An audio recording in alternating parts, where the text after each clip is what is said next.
Amen. If you have your Bibles, go with me this morning to Psalms chapter 23, verse number 4. When you get it, say, I got it. Psalms 23, verse number 4. Just one verse. I believe God wants to speak to you this morning. Psalms 23, verse number 4. I think it may be on the screen. You've read this probably since you've been a child, and maybe you didn't understand it, but it is my job to unpack it for you. Here's what David says: Yea, though I walk through the valley of the shadow of death, I will fear no, for are with me. Your rod and your staff, they comfort me. In our time together this morning, I want to share with you from this title, He's with me. He's with me. Some of you may be too young to know this, but life has a way of leading us into valleys. Some valleys are physical, but many are emotional, relational, financial, and spiritual. We walk through valleys of grief after losing someone we love, valleys of sickness after receiving an unexpected diagnosis, valleys of financial pressure when the bills exceed our income, valleys of broken relationships and betrayal, valleys of anxiety, depression, loneliness, and addiction, valleys of unanswered prayers, uncertain futures, and intense spiritual warfare. These are the kind of seasons David describes as the valley of the shadow of death. They are low places in life. Seasons of darkness, pain, hardship, fear, and uncertainty, or testing that cast a shadow over our hearts and threatens to overwhelm us. Psalms 23 was not written by a man who did not understand hardship, but a man who had walked through it. David had faced lions, bears, giants, enemies, betrayal, loss, family conflict, and seasons of deep personal failure. He knew what it was like to be on the mountaintops, and he knew what it was like to walk through valleys. Because of David's experience, something about experience. You can have an intellectual knowledge, but it's something about experience.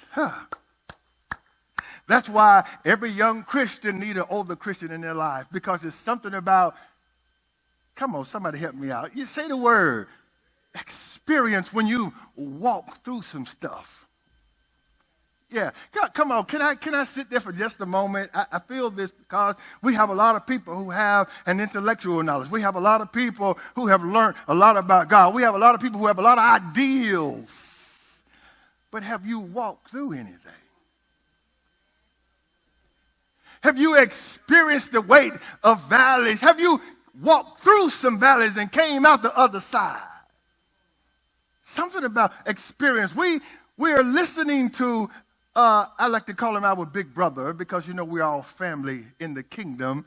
Our big brother here has walked through some valleys. And if you can listen to anybody, you can listen to our big brother here. He has walked through some valleys. He knows what it's like to be on the mountaintop, and he knows what it's like to walk through some valleys.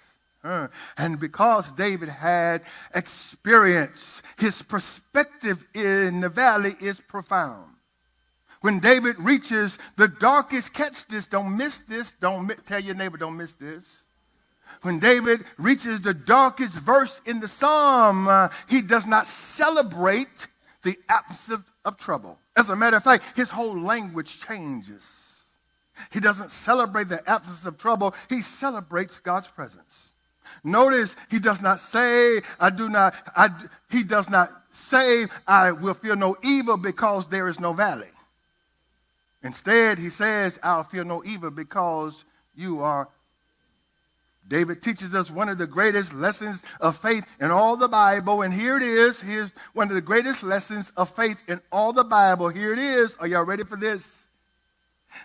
God's greatest gift is not always change circumstances, but his faithful, sustaining presence. God, get me out. Change this, turn this around, fix this, do that. God say, what about let me just show up? God. How many people want a miracle but don't want to go through what it takes to get one? Give me a testimony, but I don't want to. God. Oh, God, are y'all with me here? Yeah. The greatest gift is not change circumstances, but his faithful, sustaining presence. Before David tells us what God does, he first tells us where we are. We are in the valley. The question is not whether we will face valleys, because they are unavoidable. If you live long enough, you're going to find yourself in a valley. The real question is, how do we walk through one without being overcome with fear? How do we walk through one without being overcome? Because where fear lives, faith can't survive. You didn't hear what I said. I said, where fear lives, faith can't survive. And where faith lives, fear can't survive. Which one you going to choose to walk by? Which one you going to choose to embrace? You can't embrace both. Now, doesn't mean that fear won't show up, but you can't embrace both. Where faith lives, fear cannot survive. Faith has a way of drowning fear, taking fear to the deep and drowning fear. Anybody know how to swim? Yeah, faith has a way of taking fear to the deep and drowning fear. It can't survive. It can't survive. I say, well, Bishop, it can't survive. It can't survive. And so the real question is, how do I walk through the valley without allowing fear to overcome me? Well, David gives us the answer in our first truth. Here it is. From the text, his presence gives us courage. He says in the text, I will fear no evil, for you are with me. David never denies the reality of the valley. He acknowledges that evil exists, danger exists, and fear is a natural response. He doesn't pretend that valleys are easy or ignore the darkness surrounding him. Instead, he makes a deliberate choice not to let fear become the master of his heart. Why? Because he knows that the presence of the shepherd is greater than the presence of the valley. And the difference here is not the absence of trouble. The difference here is the presence of the shepherd. The valley may be real, but God's presence is real. The danger may be great, but God's presence is greater. Fear may knock at the door, but it does not have to take up residence when the shepherd is walking beside you. Biblical courage is not the absence of fear. It's the willingness to obey God in the presence of fear. See, courage is confidence put into action. Let me say that again. Courage is confidence put into action. And confidence declares God is able, but courage says, therefore, I will keep walking. I will keep walking. I'm going somewhere with this. I will do what? I will keep walking. Now, faith doesn't mean that fear would disappear. It chooses to move forward because God is with me. And many of us are facing valleys today, the valley of uncertainty, the valley of financial pressure, the valley of family struggles, the valley of anxiety and emotional exhaustion, the valley of sickness and grief, the valley of loss and disappointment. And the enemy wants us to fixate our minds and our souls on the valley, because whatever captures our attention controls our emotions. Fear always magnifies the valley. Look at how big it is. Look at what's going on. Look at what they said. Fear always magnifies. It always gives you the negative report. However, when God's presence becomes greater in your mind than your problem, fear begins to lose its grip. You may still feel afraid, but you're no longer controlled by fear. His presence gives us courage to face whatever or that which we never thought we would face. His presence gives us what? Courage. It gives us what? Courage. It gives us what? Courage. It gives us what? Courage. You may be shaking, but you're still moving. Your voice may be trembling, but you're still moving. Because why? His presence gives us what? Courage. To face what we never in life thought we would face. His presence gives us what? Courage. Courage. Courage. Courage. Courage. I'm walking through a dark place. I've never been here before, but his presence gives me courage. I'm walking through a low place. I've never been here before, but his presence gives me courage. That's why I don't just come to church. Hey, I need somebody to talk to me. That's why I don't just come to church. This thing is real for me. Because I don't know what might show up in my life tomorrow. I don't know what can just pop up. This thing is real for me. His presence means everything to me. That's why I take worship serious. That's why when you see me standing up here, you see me weeping with my hands up, because I take it serious, because I know the value of his presence.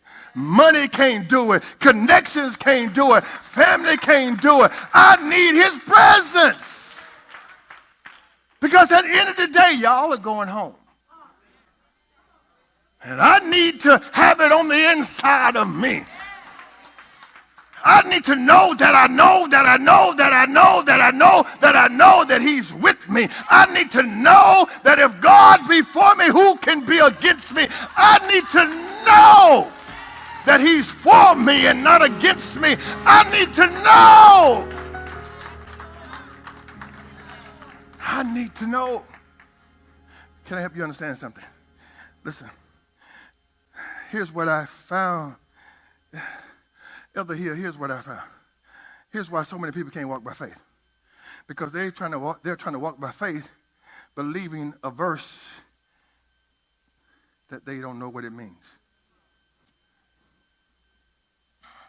Help me out, Bishop. Okay. Let me try to make it clean.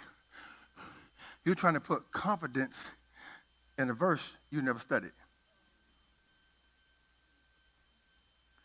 You don't even know what it means. You just heard him say it in church.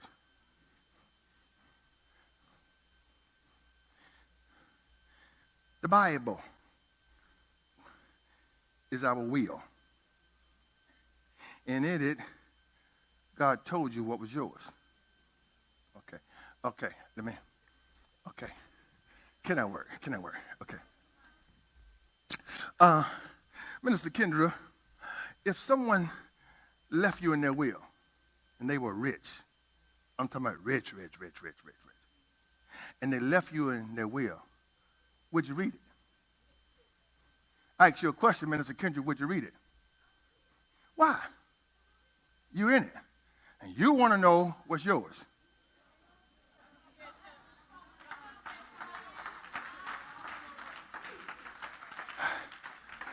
Somebody give me a Bible. I need a Bible. Give me a Bible.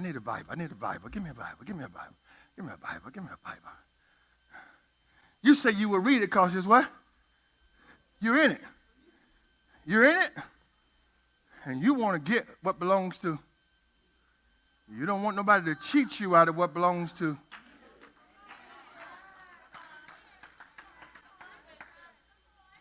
Well, God gave us a will.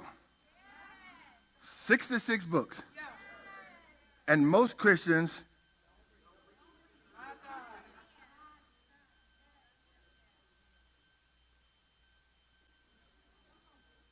they want somebody else to tell them what's in the will for them. When it comes to what's in the will for me, I don't need to trust your voice.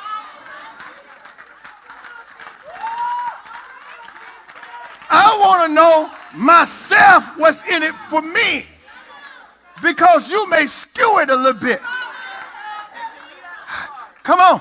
You may leave out the fact that they left me 2.5 million and said they left me 2 million. No, I want my 0.5 too. I want everything God gave me. I want everything Jesus died to give me. And here's what he said. Thanks be unto God who always causes us to triumph in Christ Jesus. Hold up. Always? Is that in the will? That means that I'm going to always triumph no matter where I find myself because it's in the... Do I have anybody here that ever read the will? See, listen to me. This is why I like to listen to people pray. Because they tell me whether or not they've read the... Because I don't need to hear Christians begging for what's already theirs. It's already in the will. Why are you begging and crying for what's in the will? Why don't I just stand up and declare he's already left it for me in the will? I know what he said in the will. It's mine. It's in the will.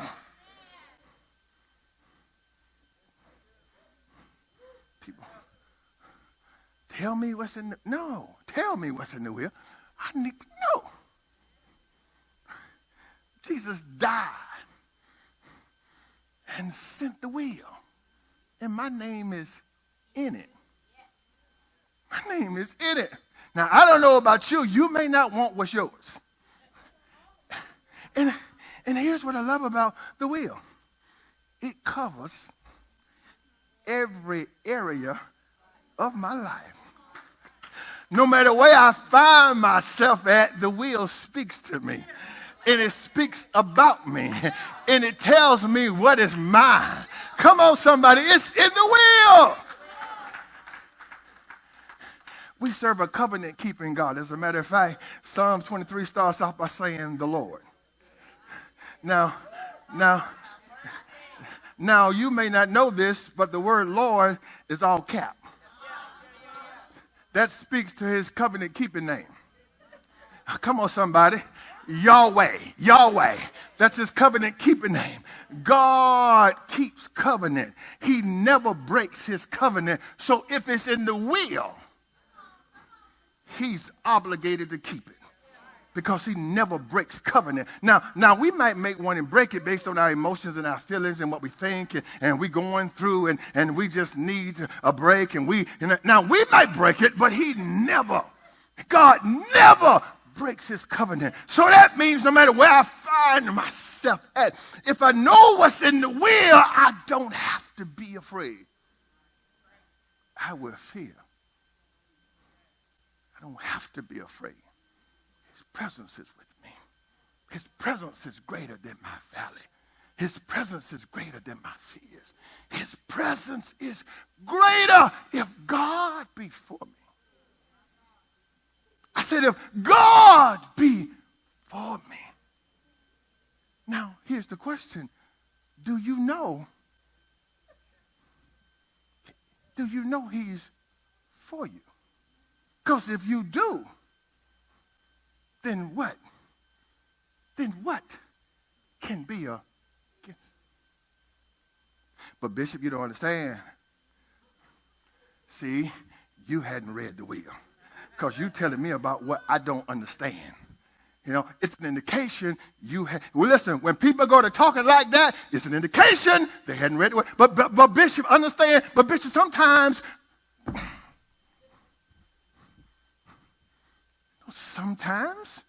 do you know who your God is?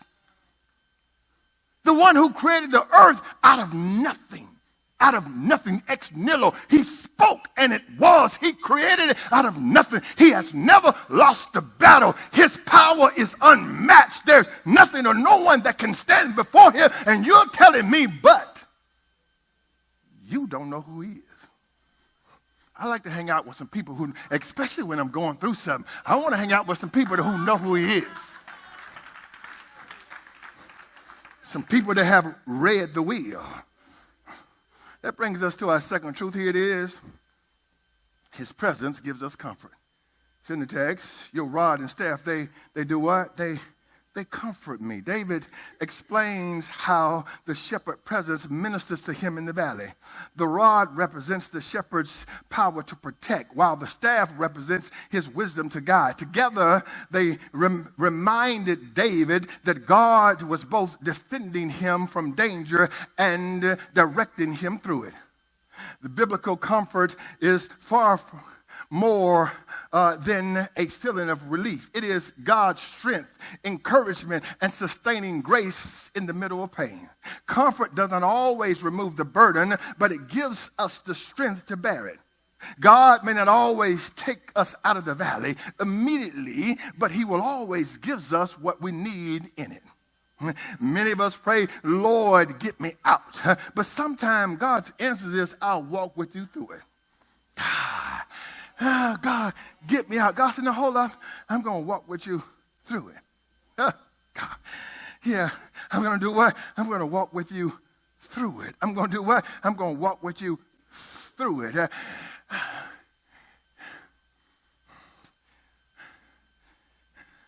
Here it is. God's testimonies comes through your valleys. Oh, you didn't hear what I said. God's testimonies comes through your, okay. This is why we like Shadrach, Meshach. Tell me why we like them. Because God's testimonies comes through their valleys. When they threw Shadrach, Meshach, and Abednego in the fiery furnace, when they were going through their valley experience, what happened? His presence showed up. God. What happened, Bishop? His presence showed up. What did his presence do?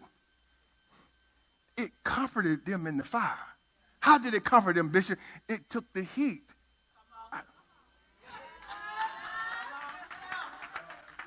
It took the heat out of the fire.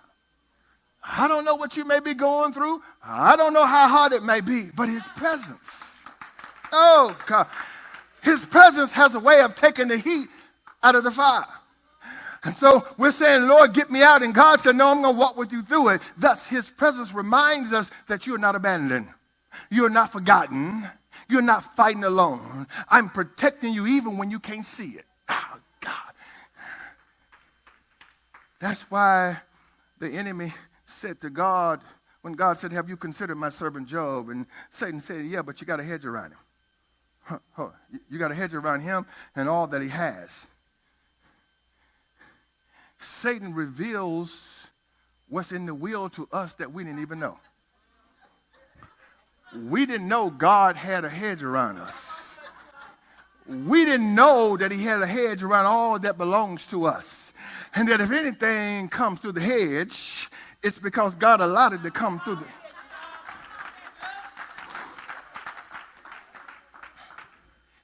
What can penetrate God's hedge? So if it comes through. Now, I don't understand why he allows some stuff to come through and other things not to come through. I don't know why he does what he does. Some stuff he does makes no sense to me, but I'm like Job, though he slay me, yet I don't know why. I just know that I'm going to keep trusting you. Yeah. God said, I'm guiding you even when you don't understand it. His comfort may not always remove the valley, but it will sustain you until you come out. The valley may test you, but it does not have the power to defeat you. I said it may do what? Test you, but it does not have the power to do what? Defeat you.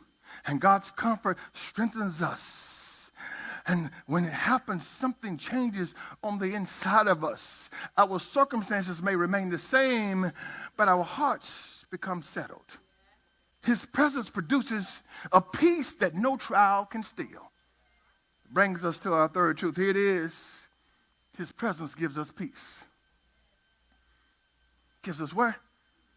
One more time, it gives us what? Gives us peace. He says, for you are with me. One of the most beautiful shifts in Psalm 23 happens here. In verses 1 through 3, David talks about God. Does what, Bishop? He talks about God. He says, he leads me, he restores me, he guides me. But in the valley, everything changes. Now he speaks to God. You are with me. The valley transforms information about God into intimacy with God. It happens where? In the valley. God. It happens where? In the valley. There's only certain things can happen until you find yourself. Oh, God. Yeah, you have information about him, but it's something about the valley. Something about the valley. You see, many people know God through sermons, Bible studies, and testimonies of others. And those are important, but valleys move our faith from secondhand knowledge to firsthand experiences. Something about the valley. It's something about the valley. It's something about you having to walk through a low place. It's something about you having to walk through a dark place. It's something about you having to experience pain you've never experienced before. It's something about when everybody else go home and you still wrestling with the idea that God allows you to face something you've never faced. It's something about the valley. I've heard about you by the hearing of the ear. Oh, but now, I'm forced to pursue you like I've never pursued you before. Oh, God, it's something about the valley. Valleys, they cause us to know God personally as our comforter, sustainer, healer, and shepherd. It is often in our deepest pain, our greatest need, and our darkest moments that his presence becomes most real. I remember when we stepped out to start this ministry, the Lord told me ahead of time, he said, you're going to face some stuff, and I had no idea. I had no idea. Oh, come on, somebody. I had no idea the lies that were told on us, the things people said about us, the people we thought that would help us and be there for us, the people we had been faithful to and served with all our hearts. I had no idea. Went through a valley that was so low, all I could do was cry. But what it did for me, though, it drove me closer to God. Hey, it drove me closer to God. I cried and prayed. I cried and prayed. I cried and prayed. I cried and prayed. Are you catching this? I cried and prayed. That's God right there. I cried and prayed. I cried and prayed. I cried and prayed. I cried and prayed. Next thing I look back, I'm not where I used to be. It don't feel the way it used to feel. I don't feel all that stuff I used to feel. I was moving closer to God. And can I tell you something? It brought me to the fact that, listen, come hell or hot water, I'm going to trust God. No matter who come or who go, I'm going to trust God. Because I realized that people didn't make me the promise, God did. And I don't care who walk off and leave me. I'm going to be all right. Why? Because if God be for me, I don't care where he has to send provision from. He's going to send it. Why? Because he's for me. He's for me. He's for me. He's for me. The world defines peace as the absence of problems. God defines peace as his presence in the midst of problems. That's why when Jesus told the disciples to go cross on the other side and the storm arose, catch this, he said, let us go cross on the other side. And the disciples are going. The disciples are going. The disciples are going. Let us go cross on the other side. And in the middle, a storm arose. They had a valley experience and they freaked out. Oh! And Jesus is down in the bottom of the ship, sleep. No, hold up. I don't get this. He's asleep. We're in a valley And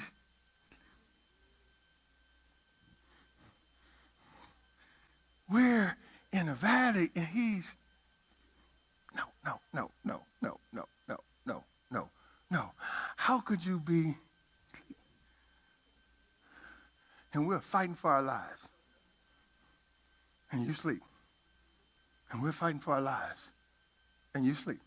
And they ran down there and they said, don't you care? Oh, God. When people who don't know the will find themselves in the valley, and it seems like you don't care, they get mad with you.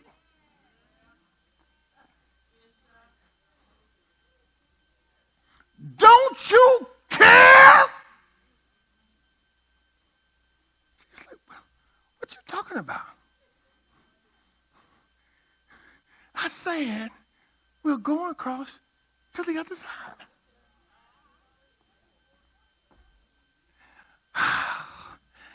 And you sleep? They went down there and shook him. Get up. Because when I'm going through, I want everybody to go through.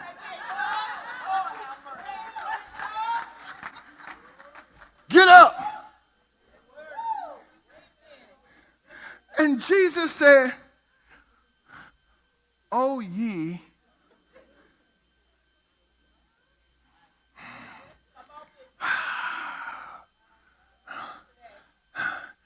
it's in the text. Jesus said, let us go to the other side. David said, yea, though I walk through. Oh, I'm going there in a moment. He said, though I walk through. They heard Jesus, but they didn't hear him. So when the valley arose, they freaked out, but they didn't hear what he said.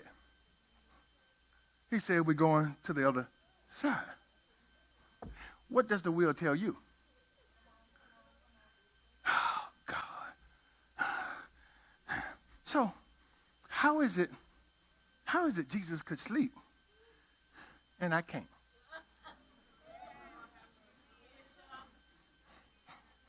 I want to know how he can sleep and I can't. It's because he knew that God's presence was with him. He knew, come on somebody, he knew the will. He knew that if God be for me. So Jesus gets up, walks to the boat, he rebukes the wind and the waves, and looks at him and says, come on, don't y'all know that this was just a test? That I put y'all on here just to test y'all. I needed y'all to understand something, that this is just a test. We're going through this. Do me a favor, look at your neighbor and tell them we're going through this. We're going, yes, we are going where? We're going where? We're going where? We're going where? We're going through this. Yeah, we're going through this. Yeah, we're going through this. Peace. Peace is the settled confidence that God is still in control. Peace is what? The settled confidence that God is still in control, even when life feels out of control. God. Everything seems to be falling apart. But he's still in control. And I don't have peace in what I'm going through, but I have peace in the one that's going through it with me. Come on, somebody. Yeah. It is the calm that comes from knowing the shepherd is with us. His peace steadies us when the doctor gives us difficult news. The family seems to be falling apart. The future seems uncertain. Anxiety is overwhelming us, or our life simply doesn't make sense. His presence may not calm every storm around us, but it would always calm the storm within us. God's peace doesn't just calm our hearts, it builds confidence. Because the shepherd is with us, we can keep moving forward even when we cannot see ahead of us. Here's what I've learned about God. I got 6 minutes and 39 seconds. Here's what I've learned about God. He plans to take you up to the top of the stairs. Did y'all catch that? He plans to take you where? Up to the top of the stairs. But he only shines the light on the first step. I don't understand that about God. Can I be honest? I don't really like that about God. I don't, because I'm like, just show me where I'm going. Show me where you're taking me. Show me how it's going to turn out.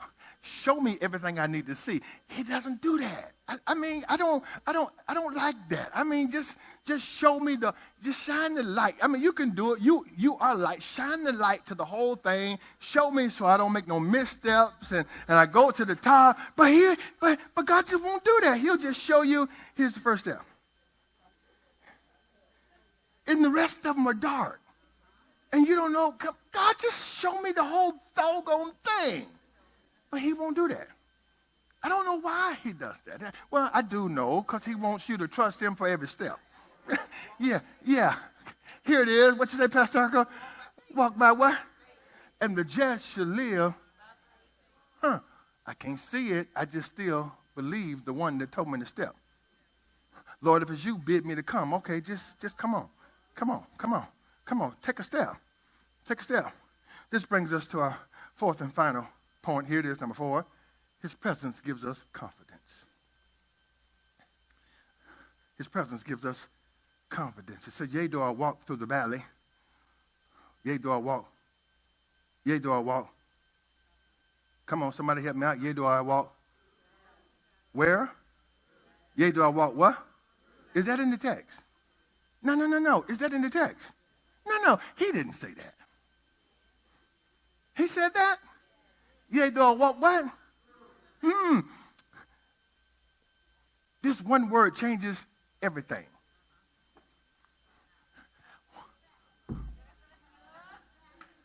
Huh? Is it there? Is it actually written? Did God actually put this in the book? One word changes everything. David does not say he lives in the valley. He says, I'll walk through it. The valley is temporary. It's not permanent. The valley is part of the journey. It's not the destination. Notice also that David keeps walking. He doesn't stop. He doesn't settle. He doesn't throw a pity party in the valley. He doesn't build a house in the valley. He said, I'm walking through. Well, Bishop, things, I'm just going through. I just got a lot going on, and I'm just going through. And listen, I'm not making fun of you. I'm just challenging you that you can't sit down in the valley. You can't stay there and have a pity party in the valley. Yeah, it's real. I know. It hurts. I know. Yeah, but you can't stay there.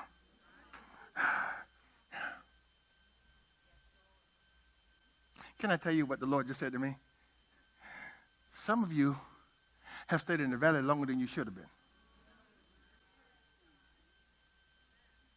Because oh God. And then he said, because you stayed there longer than you should have been, you've adjusted to the valley. So now you see everything through the lens of the valley. The valley has become your home. So you live feeling sorry for yourself. Because you've learned to stay there. You've learned to live with what God was trying to get you to walk through. God never wanted you to live in the valley. He wanted you to go through the valley to build up your confidence and faith in him, but you stayed in the place that God never told you to stay. He said you were supposed to walk through the valley. You were never supposed to stay in the valley. And we have too many people who are living in the valley, who have built homes in the valley, who built mansions in the valley. The valley has become their friend. And the valley was never designed to be your friend. Your valley was designed to sharpen you. Your valley was designed to push you. Your valley was designed to provoke you. Your valley was never designed to become your friend. And David said, I'm walking through the valley. I'm not staying in the valley. I'm not having a party in the valley. I'm I'm not building a house in the valley. I am going through the valley. He keeps moving because he knows the shepherd is leading him. And whenever the shepherd leads or wherever the shepherd leads, there's always a way out. Come on. Okay. Come here, Minister Hutto. Come here.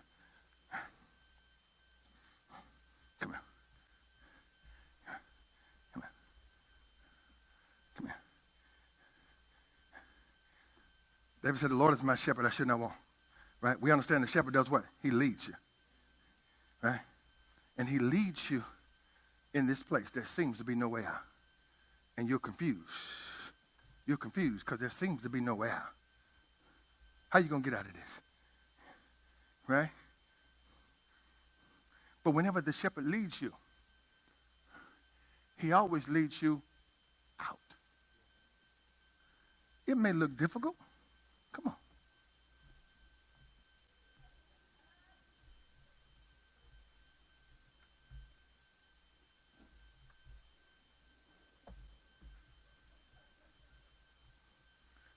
I don't know why he takes us through all this stuff he takes us through. I don't know why he does all this stuff. I feel like an obstacle course and taking me through all this stuff.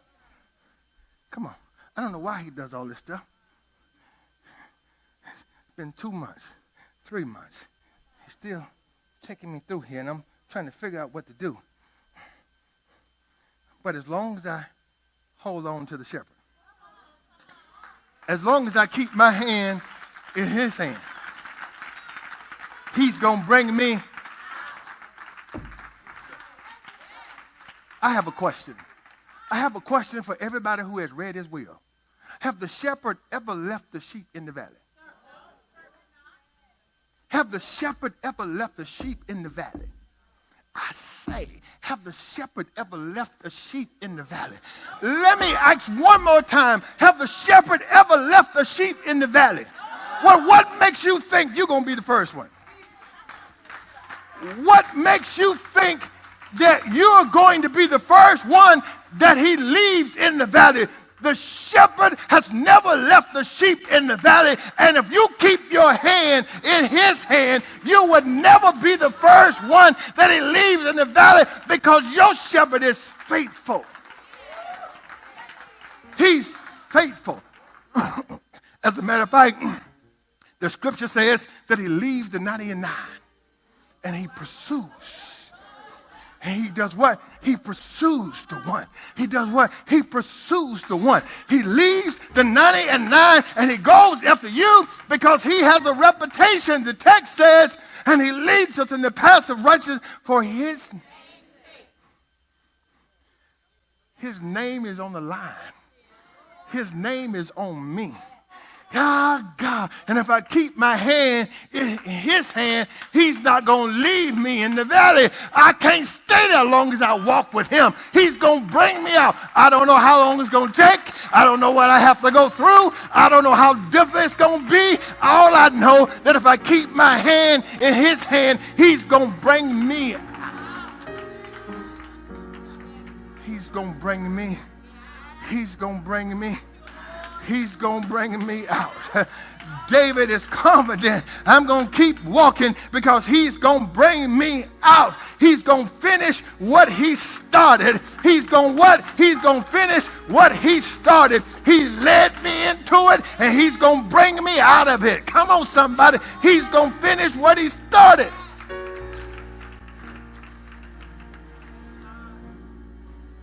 The valley. Somebody say the valley. It's in the valley that the enemy whispers, you'll never recover. You'll never heal. Come on, somebody. You'll never smile again. You'll never be restored. You'll never get back what you lost. You'll never move forward. The enemy whispers. He whispers, you'll never get out. You'll never be healed. You'll die like this. Yeah, the enemy whispers, you're never coming out. Oh, God. Oh, yeah. In just a little while, you're going to get more and more bad news. The enemy always whispers all the negativity. However, his presence reminds us that the valley is not our address, that the pain is not your purpose, the trial is not your limit, the story is not over. The story is not over. I'm going through. The shepherd has never abandoned a sheep in the valley. He's never left the sheep. If you found out where the shepherd has left a sheep, tell me, because I've never read it. That means I'm not going to stay where I'm at. That this is not my permanent address. I may be going through it now, but guess what? I'm coming out of it. I am coming out. I am coming out. I am coming out. Listen, I'm coming out. Hold on. If God can bring out millions of people out of Egypt, he can't bring me out of what I'm going through. If he made a way for millions of people and fed them and clothed them and covered them and protected them through all of what he brought them through, why can't he do it for me? Come on, somebody. If his presence could be there for Joseph when they threw him in a pit and left him for dead, and then they sold him into slavery, and his presence showed up and gave him favor and brought him out. Why can't his presence do it for me? Come on, somebody, talk to me. If his presence could be there for Moses when Moses did not know his identity, and Moses killed the man and ran into the desert to hide out for years, and God's presence finds him through a burning bush, why can't his presence find me? If God met Naomi when she lost her husband and her 2 sons, and she became bitter. She said, don't call me Naomi, call me Mara, because the Lord has went out against me, and I've lost everything that I've had. I've become bitter. She tried to make a home. She tried to make a home in the valley, but God sent his presence through a young lady named Ruth to encourage her. Come on, somebody. If God could bring Naomi out, why can't he bring you out? Your God has the ability to bring you out. Come on, somebody. He's not going to leave you in the valley.